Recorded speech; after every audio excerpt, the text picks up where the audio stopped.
Okay, subsets. Subsets क्या होते हैं? If A and B are two set, हमारे पास दो सेट्स दिए हुए हैं, such that every element of A is in B, सारे एलिमेंट जो ए में हैं वो किस में हैं? बी में हैं, then we can say that A is subset of B. Subset को किस तरीके से डिनोट किया जाता है? इस तरीके से, एक आधा कैप्सूल बना के छोड़ दिया जाता है, ठीक है। अब देखिए, अब इसमें एक टर्म आता है सुपरसेट, एक टर्म आता है सबसेट। अगर मैंने कहा A is a subset of B, A is a subset of subset, यानी कि जो भी एलिमेंट होंगे, जो भी एलिमेंट हों वो कम हैं किससे? B से कम है, तो यानी कि A क्या है? सबसेट हो गया, और जिसमें ज़्यादा एलिमेंट है उसे क्या बोलेंगे? जो बड़ा सेट होता है उसे क्या बोलेंगे? सुपरसेट, ठीक है। जो बड़ा सेट हो उसे क्या कहेंगे? सुपरसेट, यानी कि A is subset of B।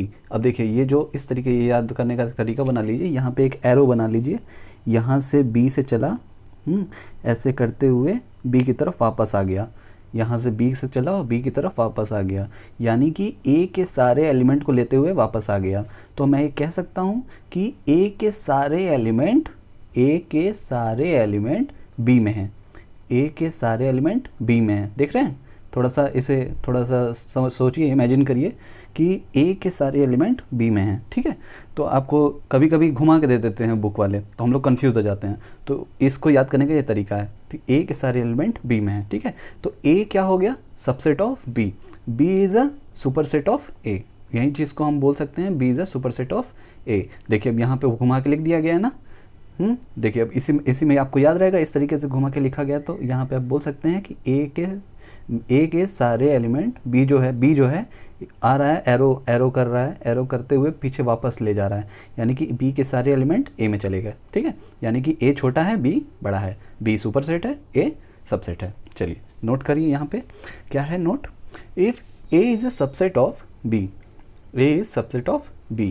देखिए, ये नीचे का जो डैश लगा हुआ है, इसका मतलब ये होता है कि एलिमेंट इक्वल्स भी हो सकते हैं, सबसेट भी हो सकते हैं, इक्वल भी हो सकते हैं। अभी देखिए इसका क्या मतलब है। And A not equals to B, A is a subset of B, यदि कोई सबसेट A सेट है A एंड B, और बोला जा रहा है A सबसेट है B का, और ये भी बोला जा रहा है कि A not equals to B, जो नंबर जो एलिमेंट्स हैं इक्वल सेट नहीं है, यानी कि इक्वल नहीं है, यानी कि दोनों के अंदर बीच के जो एलिमेंट्स हैं, जो भी एलिमेंट्स हैं A में और जो भी एलिमेंट्स हैं B में, वो एक दूसरे के इक्वल नहीं हैं। सारे एलिमेंट्स मतलब A में कोई भी एलिमेंट है, फॉर एग्जांपल अगर वॉवेल है A E I O U, तो B में A E I O U नहीं है, समझ में आया? यानी कि वो सारे एलिमेंट्स इक्वल नहीं हैं। Then A is proper subset of B, तो ऐसे केस में A क्या होगा? प्रॉपर सबसेट होगा B का, ठीक है। चलिए, जिसमें हमने क्या लिखेंगे हम लोग? A subset of B। अब देखिए, नीचे वाला डैश यहाँ पे हटा दिया गया है, क्यों? क्योंकि इक्वल है नहीं। मैंने आपसे कहा था ना, ये इसलिए यूज़ हो रहा था, इक्वल भी इसमें शो होता है। यहाँ पे क्या है? यहाँ पे इक्वलिटी शो नहीं हो रही है। इसका क्या मतलब है? इसका मतलब यह है कि नंबर ऑफ एलिमेंट्स जो सबसेट हो रहे हैं, जो B में पाए जा रहे हैं, ये दोनों क्या हैं? इसमें कम हैं और इक्वल नहीं हैं। कुछ एलिमेंट हैं जो कि कम हैं, ठीक है। फॉर एग्जाम्पल अगर मैं यहीं पे लिख दूँ A, B is a subset of A, B, C, ठीक है। अब देखिए, A B सबसेट है A B C, अगर मैं B को ये मानूँ और A को ये मानूँ, अगर मैं B को ये मानूँ, A को ये मानूँ, तो मैं बोल सकता हूँ कि A सबसेट है B का, लेकिन क्या सारे एलिमेंट एक दूसरे के इक्वल हैं? नहीं है। अगर यहीं पे मैं इसके अंदर C कर देता, तो मैं इसी यहाँ पे डैश लगा के A is subset of B लिख सकता था, या ये भी लिख सकता था कि B is subset of A, ठीक है, क्योंकि दोनों इक्वल हो गए थे ना, इसलिए। अच्छा, आगे बढ़ते हैं। If there exist a element A in A, if there exist a single element in A which is not in B, जो कि B में नहीं है, then A not a subset of B और A is not subset of B, इस तरीके से denote करते हैं not subset of इसको। तो यहाँ पे क्या कहने का मतलब है कि अगर कोई एलिमेंट है, जो कि अगर मैं ऐसे लिखूँ A, is subset ए, ये कोई ए सबसेट में एक एलिमेंट है ए, और एक है ए कॉमा नहीं बी कॉमा सी, ठीक है, और ये जो एलिमेंट, ये जो सेट बना है ये है बी, ठीक है। तो क्या ए बिलोंग करता है बी सी से? नहीं। तो मैं क्या करूँगा, A is not a subset of B, ठीक है। अच्छा, आगे बढ़ते हैं। Phi has no proper subset. Phi का कोई प्रॉपर सबसेट नहीं होता है, ऑफकोर्स वो एक एम्प्टी एलिमेंट है, तो उसका कोई प्रॉपर सबसेट नहीं होता है। फॉर एग्जाम्पल, अब दूसरा लेते हैं, इसी से कुछ एग्जाम्पल ले लेता हूँ मैं, जैसे कि 3 is subset of 2 3 5। Of course 3 element है और ये बिगर से सुपर सेट है, ये सबसेट है, 3 आता है इसमें, 3 इसमें भी आ रहा है, तो ये एक प्रॉपर सबसेट है। ओके, अब यहाँ पे देखिए 1 2 is a subset of 2 3 5। No, क्यों नहीं? क्योंकि 1 यहाँ पे बिलोंग नहीं करता, 1 इसके अंदर नहीं है और 1 यहाँ पर है। यहाँ पे 2 तो बिलोंग कर रहा है, सारे एलिमेंट्स बिलोंग नहीं कर रहे हैं, एक सिंगल एलिमेंट जो 1 है वो बिलोंग नहीं कर रहा, तो इससे हम लोग सबसेट नहीं कहेंगे। अच्छा, तीसरा पॉइंट क्या है? नेचुरल नंबर सबसेट होता है होल नंबर का। ऑफकोर्स होल नंबर 0 से स्टार्ट होता है और नेचुरल नंबर 1 से स्टार्ट होता है, और होल नंबर सबसेट होता है इंटीजर का। कैसे? क्योंकि वो नेगेटिव इन्फिनिटी से लेके पॉजिटिव इन्फिनिटी तक होता है, जिसके अंदर 0 से लेके पॉजिटिव इन्फिनिटी नंबर कवर हो जाते हैं। तो यानी कि ये छोटा है, ये बड़ा है, बिल्कुल ये सबसेट हुआ। इंटीजर नंबर सबसेट होता है किसका? रैशनल नंबर का। कैसे? क्योंकि उसमें p/q का फॉर्म भी आ जाता है, p/q का फॉर्म आ जाता है ना, और वो इंटीजर नंबर को भी कवर करता है। अच्छा, उसके बाद क्या है? q किसको कवर, रैशनल नंबर किसको कवर कर रहा है? रियल नंबर को। रियल नंबर को कवर कर रहा है, ठीक है। तो मैं कह सकता हूँ रियल नंबर सबका सुपरसेट है और ये सब क्या है? उनके सबसेट हो गए, ठीक है। अच्छा, होल नंबर सबसेट नहीं है किसका? Natural number. क्यों? होल नंबर ज़्यादा होता है ना, 0 ज़्यादा होता है, नेचुरल नंबर 1 से स्टार्ट होता है, तो मैं कह सकता हूँ कि होल नंबर नेचुरल नंबर का सबसेट नहीं है। उसी तरीके से 0 is not subset of natural number. क्यों? नेचुरल नंबर में 0 नहीं आता, 1 से स्टार्ट होता है, तो मैं बोल सकता हूँ कि 0 is not a subset of natural number. Okay, universal set क्या होता है? If there is a some set under consideration, then there happen to be set which is super set of each one of a given set, such a set is known as universal set। इसे example से समझिए ये क्या बोलना चाह रहा है। Suppose करिए आपके पास कुछ सेट हैं, जैसे कि A B C, ठीक है। आपके पास एक सेट है A B C, ठीक है। अगर मैं यहीं पे इसका, अब ये मैं आपको वेन डायग्राम के बारे में भी बताऊंगा, लेकिन आप थोड़ा सा आप जानते तो होंगे सेट के बारे में, तो आप समझ जाएंगे कि मैं ये क्या बोलना चाह रहा हूँ, थोड़ा इजीली आप समझ जाएंगे ये क्या है। सपोज़ करिए कि यहाँ पे लिखा हुआ है 1 2 3 4, ठीक है। ये एक क्या हो गया? एक सेट हो गया A, ठीक। ये है, और क्या है? 2 3, ये हो गया 5 7, ठीक है। 2 3 5 7, ये हो गया एक सेट 2 3 5 7, ठीक है। अब एक और लिख लीजिए 2 3 6 8,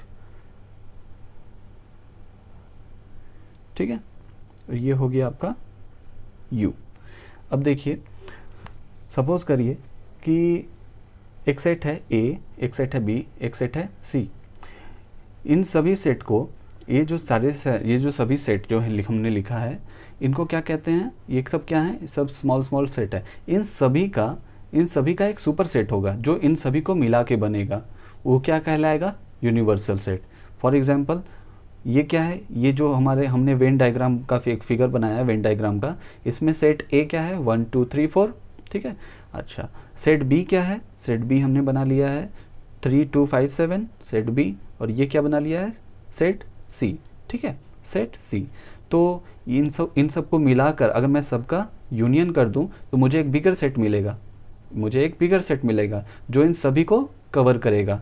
जो हमारी जो कंसिडरेशन, जो हमने जो सेट लिया है, उन सबका एक सुपर सेट बनेगा, उसे हम लोग क्या बोलेंगे? यूनिवर्सल सेट, ठीक है। फॉर एग्जाम्पल, एक और है when we discuss set of lines, triangles, circles in 2D geometry. 2D geometry क्या होती है? XY कोऑर्डिनेट, ठीक है। उसमें क्या बोला है? बहुत सारे लाइन्स हैं, लाइन 1 लाइन 2 लाइन 3, बहुत सारे लाइन्स हैं, ठीक है। उनका सेट है, बहुत सारे ट्रायंगल्स हैं, बहुत सारे ट्रायंगल्स हैं, छोटे बड़े, इक्विलेटरल, हाँ, अनइक्विलेटरल, आइसोसेलेस, बहुत सारे ट्रायंगल्स हैं, उनका सेट है। हाँ, ये सब, और सर्कल्स हैं छोटे बड़े, ठीक है, कॉन्सेंट्रिक सर्कल है, बहुत सारे सर्कल्स हैं। तो इन सभी ये सारे जो फिगर्स हैं कहाँ बन रहे हैं? प्लेन पे बन रहे हैं। ये सारे फिगर किस पे बन रहे हैं? 2D प्लेन पे बन रहे हैं। 2D प्लेन क्या है? इन सभी का कलेक्शन है। तो इन सभी कलेक्शन को हम बोल सकते हैं, ये सभी कलेक्शन किसके अंदर कवर हो रहे हैं? प्लेन के अंदर। तो हमारा प्लेन, ये जो 2D प्लेन हो गया, वो क्या हो गया? Universal set. अच्छा, एक रियल लाइफ एग्जांपल लेता हूँ मैं इसका। सपोज करिए आप सभी जानते होंगे, आपके पास बैकपैक तो होगा ही, आपके पास बैकपैक तो होगा ही, सबके पास बैग, जिसमें लैपटॉप, बुक्स, कॉपी, ये सब रखे जाते हैं। सपोज करिए आपके लैपटॉप में आगे के साइड एक चेन दिया हुआ है, जिप 1, जिप 2 भी दिया हुआ है, जिप 3 होगा, जिप 4 होगा, एक बॉटल रखने की जगह होगी। जिप 1 में कुछ सेट ऑफ पेन्स रखे हैं आपके, ठीक है। जिप 2 में क्या रखा हुआ है? जिप 2 जो कंपार्टमेंट होता है बैग का, उसे जिप 2 में बोल रहा हूँ। जिप 3 कंपार्टमेंट है, उसमें कुछ बुक हैं। जिप 2 में कुछ कॉपीज़ हैं, जिप 1 में कुछ पेन्स हैं, set of pens, set of copy, books, set of books. हाँ, और लास्ट वाले में दिया हुआ है लैपटॉप रखने की जगह, एक लैपटॉप रख सकते हैं, और यहाँ पे क्या रख सकते हैं? एक बॉटल रख सकते हैं। अच्छा, तो ये क्या है? सेट ऑफ पेन्स हैं। ये एक सेट है, ये भी एक सेट है, ये भी एक सेट है। लैपटॉप रखना एक सिंगलटन सेट है, बॉटल रखना एक सिंगलटन सेट है। और ये सभी चीज़ किस में है? ये सारे के सारे जो हमारी जो चीज़ें हैं, ये किस में है? बैग के अंदर है। तो हम ये बोल सकते हैं, ये जो बैग है हमारा, ये जो हमारा बैग है, एक यूनिवर्सल सेट की तरह काम कर रहा है। और ये जिप 1, जिप 2, जिप 3, ये सब क्या है? ये सब छोटे छोटे सेट हैं। जिप 1 सेट में क्या रखा हुआ है? पेन रखा है। जिप 2 में क्या रखा है? कॉपीज़ रखी हैं। जिप 3 में क्या रखा है? बुक्स। 4 में लैपटॉप, और 5 में बॉटल, ठीक है। तो आपको समझ में आ गया होगा कि वो एक तरीके का सुपर सेट की तरह काम कर रहा है, जो सारे एलिमेंट्स को अपने अंदर रखता है, एक सारे एलिमेंट्स को अपने अंदर रखता है, ठीक है। सेट 1, सेट 2 के एलिमेंट, सेट 3 के एलिमेंट, सेट 4 के एलिमेंट, सेट 5 के एलिमेंट्स, ठीक है। वो एक तरीके का यूनिवर्सल सेट की तरह काम कर रहा है। चलिए कुछ फैक्ट्स, कुछ यूजफुल रिजल्ट्स देख लेते हैं क्या क्या है। ओके, मैं इनको प्रूफ नहीं करूँगा, हमें नाइलेट और गेट और यूजीसी के लिए तैयार करना है, तो मैं कुछ थोड़ा मैं प्रूफ की ओर नहीं जाऊँगा। मैं आपको फैक्ट बताऊँगा जो ज़रूरी है आपके नेट के एग्ज़ाम के लिए। For example, every set is a subset of itself. Her set क्या होता है? सबसेट होता है इटसेल्फ का। Of course A is a subset of A. Empty set is a subset of every subset. Empty set subset होता है every subset के। 5 subset A. Total number of all possible subset of a given set, total number of all possible sets of a given set containing n elements is 2 to the power n. Total number of all subsets कैसे निकलते हैं? ये formula होता है 2 to the power n से। कोई given set है आपके पास जिसमें 3 एलिमेंट है, तो उसके total number of all possible subset कैसे निकालेंगे? तो जितने भी एलिमेंट्स उसमें दिए हुए हैं, यानी कि जो भी कार्डिनलिटी होगी, फॉर एग्जांपल अगर आपको एक एलिमेंट दिया हो, एक सबसेट दिया हुआ है जिसमें 3 एलिमेंट हैं, उस तीन को उठाइए, नंबर ऑफ कार्डिनलिटी उठाइए उस सेट की, और इस n में पुट करिए 2 टू द पावर n, यानी कि 8। उसके कितने टोटल सबसेट्स बनेंगे? 8। चलिए नेक्स्ट चलते हैं। नेक्स्ट क्या है? नेक्स्ट हमारा क्या है? नेक्स्ट है हमारा पावर सेट। पावर सेट क्या होता है? पावर सेट, ठीक है, collection of all possible subsets of a given set. Collection of all possible subsets of a given set A is called power set of A, ठीक है, denoted by p to the power a, p bracket a। Power sets को इस तरीके से denote किया जाता है। वही चीज़ जो हमने अभी निकाली कि टोटल नंबर ऑफ सबसेट्स कैसे निकलते हैं, टोटल नंबर ऑफ सबसेट्स। अब हमें इसी चीज़ को लिख के बताना है पावर सेट में, ठीक है। 2 टू पावर 8, हमें नंबर तो पता चल गया कि ऑफकोर्स 8 होंगे, लेकिन कौन कौन से होंगे अब ये पता चलेगा इसमें पावर ऑफ सेट से। जैसे कि हमने 3 एलिमेंट था, 1 2 3। अगर मैंने 3 एलिमेंट निकाले, अभी मैंने बोला कि आपके पास 3 एलिमेंट है, उसका अगर आपको टोटल पॉसिबल सेट्स निकालने, तो आपको क्या करना होगा? 2 to the power n। n कितना है यहाँ पे? 3 रखता हूँ मैं अगर 2 टू द पावर n में, तो क्या वैल्यू आएगी? 8 आएगी। अब चलिए अब दिखाइए कि क्या क्या वो पॉसिबल सबसेट्स बनेंगे। देखिए, जैसा कि मैंने अभी हम लोगों ने फैक्ट में पढ़ा था कि 5 हर नंबर का, हर सेट का सबसेट होता है, तो 5 लिख लिया मैंने। 1 होगा, 2 होगा, 3 होगा, ऑफ कोर्स। फिर 1 2 होगा, 1 2 होगा, 1 3 होगा, 1 3 होगा, 2 3 होगा, 2 3 होगा, 1 2 3 होगा, 1 2 3 होगा। देख रहे हैं? अब चलिए गिनिए, 8 हैं, 1 2 3 4 5 6 7 8 ऑफ कोर्स हैं। चलिए दूसरा एग्जांपल देखते हैं। 1, अब देखिए ये एक एलिमेंट की तरह आप मानिएगा, नहीं तो आप कंफ्यूज हो जाएंगे, ठीक है? ये एक एलिमेंट की तरह मानिएगा, ठीक है? 1 2, ठीक है? ये सेट की तरह मत मानिएगा, इसे एक एलिमेंट की तरह मानिएगा, ठीक है? अब देखिए 5 होता है, 5 लिख लिया, 1 होता है, 1 लिख लिया, 2 होता है, 2 लिख लिया, ठीक है? अब इस 2 को थोड़ा सा इस तरीके से लिखिएगा। देखिए मैंने कन्फ्यूज़न कर दिया ना, यहाँ पे गलती कर दी मैंने यहाँ पे। अब ये सही है, ये 100% यहाँ पे सही है, ठीक है?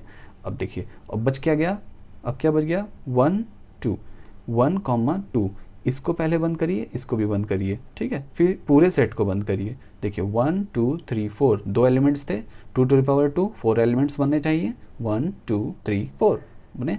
1 2, देखिए यहाँ पे भी 2 एलिमेंट है, 5 सबका होता है, बिल्कुल है, ठीक है? 2 3 1 का बनेगा ये टोटल विद करली ब्रेसेस एक एलिमेंट है, तो उस एलिमेंट को पहले लिखेंगे विद करली ब्रेसेस, फिर उस करली ब्रेसेस को पूरा बंद करेंगे दूसरे करली ब्रेसेस से। समझ में आया?